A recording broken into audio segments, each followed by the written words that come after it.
Tamil cinema ஹீரோக்களுக்கு இது ஒரு பயங்கரமான அடின்னு கூட சொல்லலாம். இல்லை ஒரு 6 நாளாக தமிழ்நாட்டிலேருந்து கேரளாவிலேருந்து அவ்வளோ சுற்றுலா பயணிகள் வந்துட்டு இருக்காங்க. கூட்டம் குணாங்கோகையாவது நாங்கள் பார்த்துட்டு போகிறோம், முன்ன நின்று ஒரு செல்ஃபி எடுத்துகிட்டு போகிறோம்ன்ற அளவுக்கு ஒரு திரைப்படம் பண்ண தாக்கம் எப்படி இருக்குது பாருங்க. இன்னைக்கு 2K கிட்ஸ் அந்த படத்தை தேடி பிடிச்சி பார்க்குறாங்க. கண்மணி அன்போடு அந்த பாட்டை வந்து காலர் டியூனாகவும் அப்புறம் அது ரிங்டோனாகவும் ரீல்ஸுக்கு பயன்படுத்துகிற அளவுக்கு மாறி இருக்குன்னா மஞ்சுமல் பாய்ஸ்ன்ற ஒரு மலையாள படம் செய்த ஒரு தாக்கம். எங்களுடைய அருமை பெருமை தமிழனுக்கு தெரியல, மலையாளத்தானுக்கு தெரிஞ்சிருக்குது. அப்படிதான் சொல்கிறாங்க. பார்த்துருக்க கவனிச்சிருக்காங்க, இந்த உருவம், இந்த பாடி லாங்குவேஜ், இந்த மாதிரியான அமைப்பு இருந்தால் இந்த கேரக்டர் கரெக்டாக இருக்குன்னு. ஆனால் இங்கே அதெல்லாம் கிடையாது. வந்து ரெக்கமெண்டேஷன், மனிதர் உணர்ந்து கொள்ள மனித காதல் அல்ல அப்படின்னு சொல்லி ஒரு இடத்துல செவுத்துல காலை வைப்பார் கமல். அப்படி வைக்கிற அது நிஜமான குகையில் ஒரு கிறுக்கனால் மட்டும்தான் அப்படி காலை வைக்க முடியும்னு சொல்லி. வந்து மொழி கிடையாது, இந்த கேரக்டர் கிடையாது, பெரிய ஹீரோ கிடையாது, அதெல்லாம் விட்டு தள்ளுங்க. ஒரு நல்ல கதை, அந்த நல்ல கதை அந்த 2 மணி நேரம் ஆடியன்ஸை கட்டி போட்டுது. அது வந்து அந்த படம் இட்டு அப்படின்றது மிக சமீபத்திய சாட்சி வந்து மஞ்சுமல் பாய்ஸ்.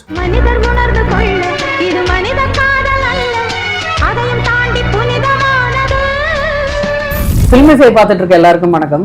நம்ம வந்து ரொம்ப நாள் கழிச்சு செய்யார் பாலு சார் நம்ம ஸ்டுடியோ வந்திருக்காரு. வணக்கம் சார். வணக்கம் சார். மஞ்சுமல் பாய்ஸ் படம் பார்த்தீங்களா சார்? எப்படி இருந்தது உங்களுக்கு? என்ன ஃபீல் கொடுத்தது அந்த படம்? அது 31 வருஷத்துக்கு முன்னாடி 1991 வருடம் நவம்பர் 5ஆம் தேதி ஒரு தீபாவளிக்கு ரிலீஸ் ஆன படம் குணா. அந்த காலகட்டங்களில் ஒரு பெரிய எதிர்பார்ப்பு இருந்தது. ஏன்னா எதிர்ப்படமாக ரஜினியோட தளபதி குணா தளபதி, அதை தாண்டி வந்து பிரபுவோட தாலாட்டு கேட்குதம்மா, சத்யராஜோட பிரம்மா, ராமராஜன் நெஞ்சமுண்டு நேர்மை உண்டு, ராம்கியோட பிள்ளை தமிழ், இத்தனை படம் ரிலீஸ். ஏன்னா அப்போ உங்களுக்கு ABC 3 சென்டர். குணால அப்படி தானே என்னதான் கமல் வந்து பண்ணியிருக்காரு. படம் கொண்டாட்டமான படமாக இருந்தது. வந்து அதை தாண்டி கமலுடைய ஒரு நடிப்பு வந்து 2வது நாள் அதனுடைய கலெக்ஷன் அப்படியே இறங்கி போயிடுச்சு. தளபதி இட்டு ஒரு பக்கம். இப்போ எப்படி அஜித் விஜய்க்கான ஒரு ஃபேன்ஸ் சண்டை நடக்குதோ அப்பயும் ரஜினி கமலுக்கான ஒரு சண்டை இருக்குது. அப்போ யாருமே ஒரு அதாவது வந்து என்னென்னா குணா நல்ல படம், குணா எப்பவும் பேசக்கூடிய படமாக இருக்குது அப்படின்ற பொழுது இன்னைக்கு 2K கிட்ஸ் அந்த படத்தை தேடி பிடிச்சி பார்க்குறாங்க. கண்மணி அன்போடு அந்த பாட்டை வந்து காலர் டியூனாகவும் அப்புறம் அது ரிங்டோனாகவும் ரீல்ஸுக்கு பயன்படுத்துகிற அளவுக்கு மாறி இருக்குன்னா மஞ்சுமல் பாய்ஸ்ன்ற ஒரு மலையாள படம் செய்த ஒரு தாக்கம். இப்போ என்ன அர்த்தம்? வந்து இங்கே வந்து மொழி கிடையாது, இந்த கேரக்டர் கிடையாது, பெரிய ஹீரோ கிடையாது, அதெல்லாம் விட்டு தள்ளுங்க. ஒரு நல்ல கதை, அந்த நல்ல கதை அந்த 2 மணி நேரம் ஆடியன்ஸை கட்டி போட்டுது. அவனை வந்து விறுவிறுப்பாக வச்சுக்கிச்சு, அவனுக்கான ஒரு விஷயத்த சொல்லுச்சு அப்படின்னா அது வந்து அந்த படம் இட்டு அப்படின்றது மிக சமீபத்திய சாட்சி வந்து மஞ்சுமல் பாய்ஸ். ஏன்னா நான் வந்து காசி தியேட்டரில் அசோக் நகர், சென்னை அசோக் நகரில் பார்த்தா 8 ஸ்க்ரீனு ஃபுல்லாக ஓடிக்கிட்டு பெரிய தாக்கத்தை உண்டாயிருக்குது. தமிழ் சினிமா ஹீரோக்களுக்கு இது ஒரு பயங்கரமான அடின்னு கூட சொல்லலாம். ஏன்னா நீங்கள் அவசியம் போய் பாருங்க ஏன்ற அளவுக்கு தான். ஒவ்வொரு ஹீரோவும் சாதாரண சம்பளம் வாங்கலைங்க, ஒவ்வொருத்தரும் கோடிகளில் சம்பளம் வாங்கிட்டு இருக்காங்க. கோடிகளில் சம்பளம் வாங்குற ஹீரோக்களுடைய நியாயமான ஒரு விஜய் வாங்குறாரு அப்படின்னா, ரஜினி வாங்குறாருன்னா அவருக்கான ஒரு ஓப்பனிங் இருக்கா, அவருக்கான வியாபாரம் இருக்குது, அவருக்கான ஒரு சேட்டலைட்டு OTTக்கான ஒரு பிஸ்னஸ் இருக்குன்னு வச்சுக்கலாம். இப்போ வந்து சும்மா வந்து ஒரு படம் இட்டு கொடுத்தவங்களாம் வந்து 5 கோடி கொடு, 3 கோடி கொடு, 4 கோடி கோடின்ட்டு ரொம்ப சர்வசாதாரணமாக ஆகிப்போச்சு. இந்த மஞ்சுமல் பாய்ஸோடைய இயக்குனர் சிதம்பரம் சொல்லியிருக்காரு வந்து ஒரு இன்டர்வியூவில், கொஞ்சம் எங்ககிட்ட இருந்த பட்ஜெட்டில் இந்த படத்தை பண்ணியிருக்குங்க, தமிழ் சினிமா மாதிரி ஒரு பிரம்மாண்டமான படம் எடுக்கணுமா 20 கோடி ரூபா கொடுங்க. இதை விட தில்லான ஒரு பேட்டி என்ன வேணும்? ஒன்றும் இல்லை சார், ஒரு எர்ணாகுளம் மாவட்டத்தில் பக்கத்தில் மஞ்சுமல்ன்ற ஊரில் இருந்து ஒரு 11 நண்பர்கள் கொடைக்கானலுக்கு சுற்றுலா வராங்க. அந்த குணா குகையை பார்க்கணும்னு முடிவு பண்ணுறாங்க. உள்ளே அந்த உள்ளே இருக்கிற பள்ளத்தாக்குள்ளே போகாதீங்க, ஏற்கனவே 15 பேர் விழுந்து போய் காணாமல் போயிருக்காங்க, இராணுவமே வந்தாலும் காப்பாற்ற முடியாது, இதில் ஒரு மினிஸ்டர் பையன் கூட விழுந்திருக்கான்னு சொல்லும்பொழுது அதையும் கேட்காம போய் உள்ளே ஒருத்தர் விழுந்துடுறாரு. அங்கே இருக்கிற போலீஸ்லாம் அடித்து விரட்டுறாங்க. நாங்கள் எப்படி நண்பர்களாக வந்தோமோ என் நண்பனை காப்பாற்றிட்டு தான் நாங்கள் வெளியே கொண்டு வருவோம்னு அங்கே நிற்கிறாங்க. அவ்வளோதான். வந்து இதில் வச்சு நீங்கள் என்ன கதை சொல்லிட முடியும்?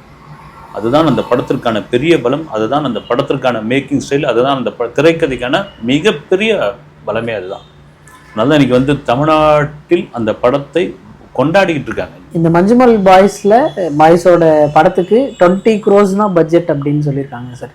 20 crores அவங்களோட சவுண்ட் டிசைனாக இருக்கட்டும், எடிட்டிங் ஸ்டைலாக இருக்கட்டும், ஆக்டிங்காக இருக்கட்டும், எல்லாமே வேற லெவலில் பண்ணியிருக்காங்க. நம்ம படத்துல உட்கார்ந்த ஒரு 2 நிமிஷத்துல இருந்தே நம்ம வந்து படத்துக்குள்ள போயிடும். அவங்களோட ஜாலினஸ், அதுக்கப்புறம் இன்டர்வல்ல வர்ற அந்த சீனுக்கு அப்புறம் ஒரு சீரியஸ்னஸ். ஆனா அந்த கிளைமேக்ஸ்ல வந்த பாட்டு வந்து எல்லாரும் பயங்கர விசில்.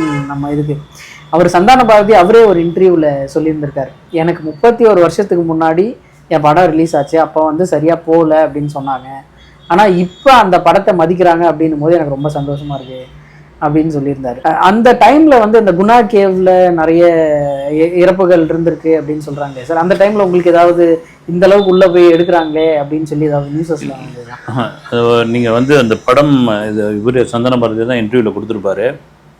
இந்த படத்துக்காக கொடைக்கானலில் ஒரு லொக்கேஷன் பார்க்க நானும் கமலும் போனோம். ஒரு 6 கிலோமீட்டர் தூரம் நடந்து போயிட்டோம். இதோட ஒன்றும் இல்லை கமல், திரும்ப போயிடலான்னு போது இருங்க இன்னும் ஒரு கிலோமீட்டர் போய் பார்ப்போம், ஏதாவது புதுசாக ஒரு லொக்கேஷன் கிடைக்குதான்னு பார்க்கும்போது உள்ளே போகும்போது தான் இந்த குணா கோகையை நான் வந்து கண்டுபிடிச்சினாங்க. டெவில்ஸ் கிச்சன், அதாவது பாண்டவர்கள் அங்கு சமைத்து உண்ணதாக அங்குள்ள பழங்குடியினர் நம்பிய ஒரு இடம். அதனுடைய வரலாறு அப்படி ஒரு இது வந்து இங்கே தான் வந்து பஞ்சபாண்டவர் வந்து சமைச்சு சாப்பிட்டாங்க இந்த குகைக்குள்ளே தான் அப்படின்னு அவங்க நம்பிக்கிட்டு இருந்த இடம். இதில் உள்ளே போய் பார்த்த பிறகு 700 அடி ஆழம், இதில் உள்ள எப்படி இறங்க முடியும், பிரமாதமான லொக்கேஷன் இது, இறங்கிடலாம் நம்ம பார்த்துடலாம். என்ன இப்போ மாதிரியான வசதிகள்லாம் கிடையாது. இப்போ ஒரு பெரிய பேபி லைட்லேருந்து ஒரு பெரிய மாஸ்டர் லைட் வரைக்கும் இறக்கணும்னா என்ன ஆகும் பாருங்கள். வந்து அந்த இடத்தில் படப்பிடிப்பு நடந்துகிட்டு இருக்கும்போது அப்போ பிரிண்ட் மீடியா தான், இது மாதிரியான சோஷியல் மீடியா, சேட்டலைட் சேனல், அப்புறம் வந்து யூடியூப் சேனல்லாம் கிடையாது. பிரிண்ட் மீடியாவில் ஒரு பிரபல வார பத்திரிகையில் இப்படிலாம் ஒரு இடம் கொடைக்கானலில் கமலஹாசன் ஒரு புது லொக்கேஷனை கண்டுபிடித்திருக்கிறாராம், இப்படி தான் வரும் செய்தி வந்து. ஆனால் அந்த படம் வந்த பிறகு கமல் ஒரு இன்டர்வியூ கொடுத்தாரு, அப்போ தான் இந்த விஷயத்தை சொன்னார். அதுக்கு பிறகு அந்த குணா படம் வந்த பிறகு அது ஒரு டூரிஸ்ட் பிளேஸாகவே மாறிச்சு. நாங்களாம் போய் பார்த்தோம், வந்து நான்லாம் போய் எப்படி தான் இருக்குன்னு பார்த்தோம். அப்புறமா வந்து அதில் ஒரு 15 பேர் இறந்துட்டாங்க. அப்புறம் லவ்வர்ஸ்லாம் போய் அந்த சூசைட் பண்ணிக்கிறது, ஒரேடியாக இழுத்து மூடுங்கடான்னு சொல்லி இன்னைக்கு வரைக்கும் பெரிய கேட் போட்டு மூடி, இன்றைக்கி டூரிஸ்ட் யாராவது கைடு பிடிச்சி போயிட்டாங்கன்னா குணா கோகை பார்க்கலாம் அவங்க அங்கே கூட்டு போயிட்டு அது ஒரு கோடியில் இருக்குது பாருங்கன்னு காமிச்சு அமைச்சிருவாங்க. ஏன்னா அது கிட்ட கூட போக விடுறதில்ல. இந்த படம் வந்த பிறகு இப்போ ஒரு நண்பர் கொடைக்கானல்லேருந்து ஃபோன் பண்ணார். கடந்த 5 நாளாக பார்த்தீங்கன்னா 5 நாளில் ஒரு 6 நாளாக தமிழ்நாட்டிலேருந்து கேரளாவிலேருந்து அவ்வளோ சுற்றுலா பயணிகள் வந்துட்டு இருக்காங்க. இந்த பூட்டின குணா கோகையாவது நாங்கள் பார்த்துட்டு போகிறோம், முன்ன நின்று ஒரு செல்ஃபி எடுத்துகிட்டு போகிறோம்ன்ற அளவுக்கு ஒரு திரைப்படம் பண்ண தாக்கம் எப்படி இருக்குது பாருங்கள். குணா ஒரு லொக்கேஷன் கண்டுபிடிக்கிறது தான் பெரிய விஷயம். குறிப்பாக ஒரு சிதம்பரம் அந்த டைரக்டர் ஒரு இன்டர்வியூ கூட கொடுத்துருக்காரு. வந்து இந்த மனிதர் உணர்ந்து கொள்ள மனித காதல் அல்ல அப்படின்னு சொல்லி ஒரு இடத்துல செவத்தில் காலை வைப்பார் கமல், அப்படி வைக்கிற அது நிஜமான குகையில் ஒரு கிறுக்கனால் மட்டும்தான் அப்படி காலை வைக்க முடியும்னு சொல்லியிருக்காரு அந்த கேரக்டர் வந்து. இல்லைன்னா வந்து நீங்கள் அந்த கிறுக்கனாவே மாறிட்டாரு, இல்லைன்னா கீழே வந்து அவ்வளோ அடி ஆழம் பள்ளம், அது கை நடுங்க ஆரம்பிச்சிடும். செட்டு போட்ட எடுத்த எங்களுக்கே அப்படி ஒரு இது இருந்ததுன்னா ஒரு 700 அடி பள்ளத்தை கொஞ்சம் கூட யோசிக்காம ஒரு ரவுண்டு வந்து ஒரு ட்ராலி ஷாட், அது ஒரு ரவுண்டு வந்து நின்று அந்த இடத்துல கால் வைக்கிறதுக்கு ஒரு கிறுக்கன் கேரக்டரில் நடித்த கிறுக்கனாக மாறிய கமலஹாசனால் மட்டும்தான் முடியும்னு சொல்லியிருக்காரு. அதுதான் உண்மை. இப்படிப்பட்ட கமலஹாசனே கூப்பிட்டு இவங்களை வந்து பாராட்டியிருக்காரு. இந்த படம் பார்த்துட்டு இந்த மஞ்சுமல் பாய்ஸ் எந்த அளவுக்கு ஹிட் ஆச்சோ அதே அளவுக்கு குணாவும் இப்போ வந்து பயங்கர ஹிட் ஆகிட்டு இருக்கு. நீங்க அந்த இடத்துக்கு போனப்போ உங்களோட எக்ஸ்பீரியன்ஸ்லாம் எப்படி சார் இருந்தது? அப்போ வந்து நாங்கள் இந்த இடத்துக்கு போகும்போது அந்த குணா படம் பார்த்துட்டு தான் நாங்கள் போயிருந்தோம். அப்போ இந்த மாதிரியான செல்ஃபோன்லாம் கிடையாது. அப்போ ஆர்ட் ஷாட் கேமரான்னு ஒன்று இருக்கும். வந்து அந்த ஆர்ட் ஷாட் கேமராவில் சில படங்கள்லாம் இப்போ இல்லை, இப்போ ரொம்ப ஃபீல் பண்ண வேண்டியதாக இருக்குது. இவ்வளோ சோஷியல் மீடியா இருக்கும்பொழுது இந்த பிரிண்ட் போட்டோலாம் விட்டுட்டுமேனு எடுத்து அங்கே போய் பார்க்கும்போது கைடில் சில இடங்கள்ல அப்பயே நிறுத்திலாம் இது பண்ணாங்க, இதை தாண்டி போகாதீங்க, போக முடியாது, நீங்கள் சாதாரணமாக ஒரு குச்சி வச்சுட்டு போயிடும், போகவே முடியாது. எப்படி அதில் வந்து லைட் பண்ணி எடுத்தாங்க, இது உள்ளே எப்படி இறங்கினாங்க. உண்மையாக அவர் கமலஹாசன் வந்து ஆனந்த விடல அப்போ இந்த சமயத்தில் பேட்டி கொடுக்கும்போது ஏதோ அடிச்சு விட்றாருன்னு நினச்சிட்டு இருந்தோம். நிஜமாக அந்த குணா கோகைக்குள் போன பிறகு தான் தெரிஞ்சது. நாங்கள் போகிற காலத்தில் இது பெரிய ரிஸ்க்கு, அது கமலஹாசனால் மட்டும்தாங்க முடியும். உண்மையாக அதனால தான் கலைஞானி இன்னைக்கு வரைக்கும் அவங்க சொல்லிட்டு இருக்காங்க, இந்த அளவுக்கு ரிஸ்க் எடுக்கிறது ஒரு படைப்பை வந்து அந்த நேரத்தில் அது பேசப்படல. இப்போ அன்பே சிவம் அன்னைக்கு வந்து ஆளாளுக்கு சொல்லிக்கிட்டு இருந்தாங்க. அந்த படம் வந்து ஒரு தோல்வி படம், லட்சுமி மூவி மேக்கர்ஸ் உடைய நிறுவனத்திற்கு அதோடைய வீழ்ச்சிக்கு அந்த படமும் ஒரு காரணம் வந்து விமர்சனம் பண்ணாங்க.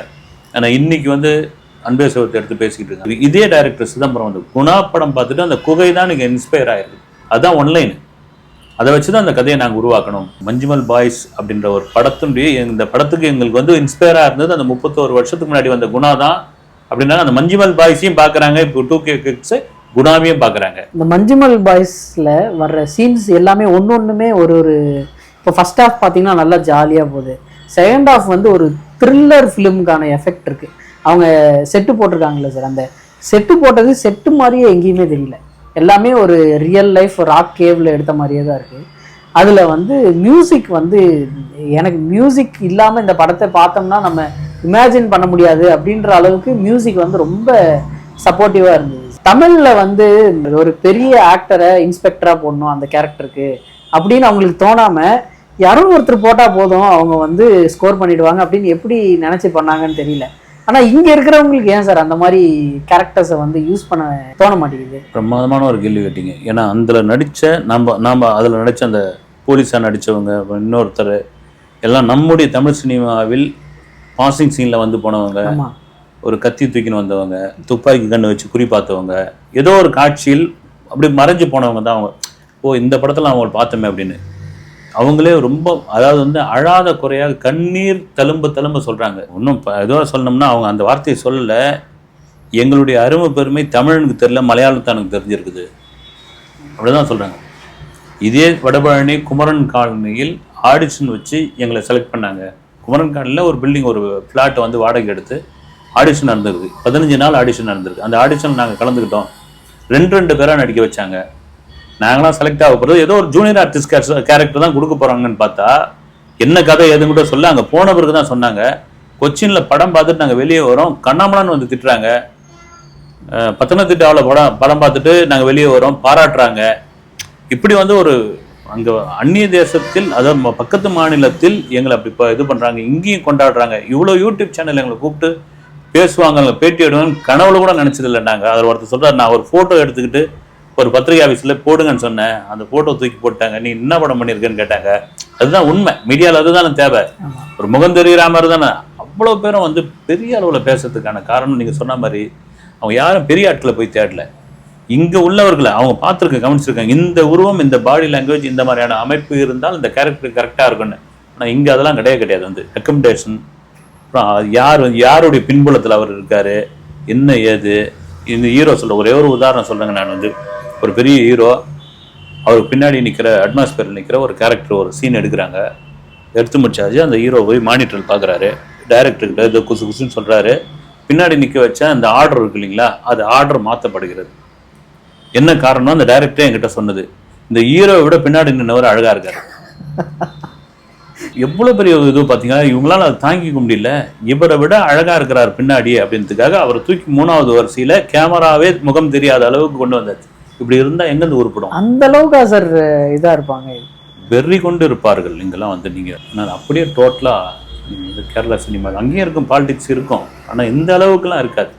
திறமையானவுக்கு என்றைக்கா இருந்தாலும் ஒரு மதிப்பு உண்டு. நம்ம கதைக்கு எது டிமாண்ட் பண்ணுது, அது எந்த கேரக்டராக இருந்தாலும் சரி, அவங்கள கூப்பிட்டு நடிக்க வை. இன்னைக்கு அவங்க சந்தோஷப்படுறாங்கன்னா அதான் காரணம். வந்து மலையாளம் இண்டஸ்ட்ரியில் ஸ்டோரின்ற ஒரே ஒரு விஷயம் தான். அங்கே வந்து 3 crores படம் பண்ணுறாங்க, 5 crores படம் பண்ணுறாங்க. ஆனால் நம்ம தமிழ் இண்டஸ்ட்ரியில் வந்து அந்த மாதிரி ஒரு விஷயமே இருக்க மாட்டேங்குது சார். 5 crores படம் பண்ணால் கண்டிப்பாக அது ஃப்ளாப் ஆகிடும். மினிமம் 25 to 50 crores அப்படின்ற லெவலுக்கு கொண்டு வந்துட்டாங்க. தமிழ் இண்டஸ்ட்ரி வந்து இந்த படத்துக்கு அப்புறம் கொஞ்சம் கொஞ்சமாக மாறுவாங்க அப்படின்னு நினைக்கிறீங்களா? பட்ஜெட்டுன்ற ஒரு விஷயம் வரும்பொழுது இவங்களாம் நினச்சிக்கிறாங்க, வந்து ஒரு 50 கோடியில் எடுத்தால் நமக்கு பெரிய படம், 100 கோடியில் எடுத்தால் பெரிய படம் அப்படின்னு.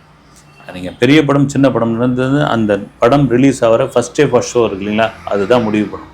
இப்போ இருக்கிற சூழ்நிலை நீங்கள் லியோவே எடுத்துக்கலாம். நீங்கள் லியோ படம் தளபதி 67 இருக்கும் பொழுது, அப்புறமா லியோன்னு ஆரம்பித்த பிறகு நான் உட்பட 1000 கோடி அப்படின்னு பேசுனதுக்கான காரணம் என்னென்னா, கமலஹாசனுடைய சினிமா வாழ்வில் விக்ரம்னு ஒரு படம் 600லேருந்து 650 கோடி வசூல் பண்ணது அவராலே நம்ப முடியல. அந்த படத்தினுடைய சக்ஸஸ் மீட்லேருந்து ஒவ்வொரு மீட்டிங்லேயும் வந்து அவர் பேசுனது தான், இதுக்கெல்லாம் காரணம் தம்பி லோகேஷ் கனகராஜ் தான் அப்படின்னாரு. இப்போ அதே லோகேஷ் கனகராஜ் விஜயை வச்சு படம் பண்ணுற லியோன்னு ஒன்று உருவாகுதுன்னு போது இந்த 1000 கோடி அடிக்கும்னு நம்ம நினச்சி பார்த்தோம். ஆனால் படம் ரிலீஸ் ஆன அன்றைக்கே தெரிஞ்சு போச்சு, இது செகண்ட் ஹாஃப்லாம் ஒன்றும் கனெக்ட் ஆகல, கதையே இல்லை, கண்டென்ட்டே இல்லைன்னும் போது அப்படியே தூக்கி ஓரம் கட்டி வச்சுட்டாங்க. நீங்கள் அந்த படத்துக்கு அப்புறம் தான் வந்து இங்கே ஓடிடிலாம் வாங்க மாட்டேறாங்க. இன்றைக்கி நீங்கள் லால் சலாமுக்கு ஓடிடி வாங்கலை, கோட் படத்துக்கு ஓடிடி பேசலை. காரணம் என்ன? ஓடிடிக்காரன் என்ன சொல்கிறான், ஓடட்டும், ஒரு வாரம் ஓடட்டும், ரெஸ்பான்ஸ் வரட்டும் மக்கள்கிட்ட, அதுக்கப்புறம் ஓடிடி பேசிக்கலான்னு அந்தளவுக்கு தெளிவாகி போச்சு. இதே போல் தான் நீங்கள் பிரம்மாண்டம் அது இது நம்புறதை விட, நீங்கள் ஒரு போர் தொழில் படம் எனக்கு தெரிஞ்சு 4.5 கோடி ரூபாயோ 4.25 கோடி ரூபாயோ அதுக்கான பட்ஜெட்டு, கிட்டத்தட்ட 36 கோடி ரூபாய் அந்த படம் கலெக்ட் பண்ணி கொடுத்தது. அந்த ஒரு நம்பிக்கை, அந்த மனநிலை வரல. எல்லாம் பெரிய ஹீரோக்கள் பின்னாடி தான் ஓடுறாங்க. நீங்கள் ஒரு பெரிய ஹீரோ 200 கோடி ரூபா சம்பளம் வாங்குறீங்க, நான் உங்ககிட்ட பேசி வச்சுருக்கேன் அப்படின்னா, இன்னொரு வாசல் வழியாக வந்து உங்களுக்கு 210 கோடி ரூபா கொடுக்குறேன் அப்படின்னு சொல்லி இன்னொரு கால் ஷீட் கேட்கும்போது நீங்கள் கொடுத்து தான் ஆவீங்க. நீங்கள் இந்த மாதிரியான விஷயம் தமிழ் சினிமாவில் இருக்குது. இப்போ வந்து ஹீரோக்களையும் கோடிகளையும் நம்புறாங்க வேண்டி கதையை நம்புறது இல்லைங்க. மஞ்சுமல் பாய்ஸ் நம்ம 2 பேரும் பார்த்துட்டோம். எல்லாருமே கண்டிப்பாக பார்க்கணுன்னு நினைக்கிறோம். ஏன்னா ஒரு இது கம்மியான பட்ஜெட்டில் வேறு லாங்குவேஜ் படமாக இருந்தாலும் இங்கே வந்து தமிழ்நாட்டில் ஃபஸ்ட்டு மலையாளம் பிளாக் பஸ்டர் அப்படின்னு சொல்லலாம். எல்லாருக்கும் அந்த எமோஷ்னல் கனெக்ட் தான். இந்த மாதிரி நிறைய படங்கள் தமிழ் இண்டஸ்ட்ரியில் வரணும்னு நான் எதிர்பார்க்குறேன். ஏன்னா மலையாளம் இண்டஸ்ட்ரி ஒரு படமாக ஹிட்டாக கொடுத்துக்கிட்டு இருக்காங்க. ஆர்டிஎக்ஸ் நல்லா போச்சு, இப்போ இந்த மஞ்சுமல் பாய்ஸ் நல்லா போயிருக்கு, பிரேமலு நல்லா போயிட்டுருக்கு, இந்த ஜெய் ஜெய் ஜெய்ஹேன்னு சொல்லி அந்த படமும் நல்லா பேசப்பட்டது. ஆனால் தமிழில் வந்து அந்தளவுக்கு பெருசாக வெளியே தெரிய மாட்டேங்கிறோம். இன்னும் அந்த கமர்ஷியல் லெவல்லே இருக்கும் அப்படின்றது கொஞ்சம் கஷ்டமாக தான் இருக்குது. இதுக்கு மேலே இந்த டேரக்டர்ஸ் வந்து நல்ல ஸ்டோரி லைனில் படம் பண்ணுவாங்கன்னு நினைக்கிறேன். வலுவான ஒரு கதை, நல்ல ஒரு திரைக்கதை உள்ள ஒரு படமாக இருந்தால் அந்த படம் அதுக்கு மொழி தேவையில்லை, அது சக்ஸஸ். நீங்கள் சொன்னீங்க இல்லைங்களா, தமிழ்நாட்டில் இருப்பவங்களுக்கு மலையாளம் தெரியாது, வந்து மலையாளிங்க தமிழ் பேசுவாங்க. ஆனந்தவுடன் அவார்டு ஃபங்க்ஷனில் மிர்ச்சி சிவா மம்முட்டியை பார்த்து கேட்பார், எங்கள் படம்லாம் பார்க்குறீங்களான்னு. இப்போ உங்கள் படம் பரியர் பெருமாலேருந்து எல்லாத்தையும் பார்க்குறோம், உங்கள் ஆளுங்க தான் எங்கள் படத்தை பார்க்குறது இல்லைன்னு ஓப்பனாக அடித்தார். இங்கேருந்து வரவங்களை யாரை கேட்டாலும் எனக்கு தெரியாது, பார்க்கல நீங்கள், நாங்கள் பார்த்துக்கிட்டு தான் இருக்கணும். அதுக்கு காரணம் வந்து மொழி தான். உண்மையாக எனக்கும் வந்து மலையாளம் அப்படி ஒன்றும் பெருசாலாம் தெரியாது, வந்து புரிஞ்சுக்க முடியும். வந்து இன்னும் கடுமையாக வேகமாக பேசுனாங்கன்னா தெரியாது வந்து. ஆனாலும் ஒரு மொழி தாண்டி ஒரு படம் நிற்க வைக்குதுன்னா அந்த படத்திற்கான கதையும் திரைக்கதையும் தான் வலுவான ஒரு விஷயம். அதுதான் மஞ்சுமல் பாய்ஸ். பார்க்காதவங்க அவசியம் போய் பார்த்துருக்கு.